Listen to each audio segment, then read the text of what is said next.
Avraham just turns out to be a giant. What does he do? Does he lash back? Does he say, my fault? How is this my fault? He could say something mean. He could say something hurtful, like, well, you should have thought of that before you told me to take Hagar. And your personality is not so great either. I'm not really a big fan of your parents. He hears her and he says to himself, okay, I could be defensive, but what does Sarah really need right now? What is she really saying when she's saying that it's my fault?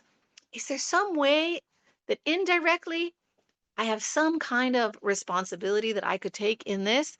We, as the readers, we know exactly what Sarah means. She doesn't mean Abraham did something. She just is feeling so humiliated. No children. Her maidservant is treating her with all this sass.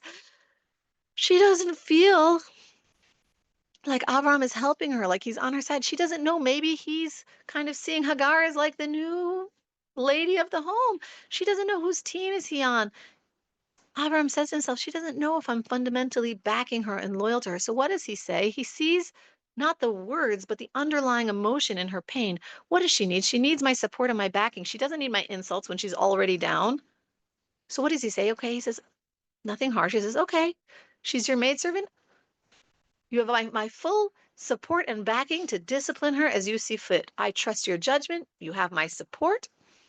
And, if you think it's just a one-time thing that Avram is like a hero in this department, I think we could look at this week's coming portion and see again when Sarah confronts him saying she doesn't want Ishmael to be around with Isaac. He doesn't lash back at her. He doesn't love it. He could say to her, oh, you're just jealous that I have two sons. He could say a million things. He pauses, he prays, he asks Hashem for guidance, and then responds. Like, it seems so simple, but as we can see from other biblical giants and heroes, and I imagine from our own lives as well, it's really hard.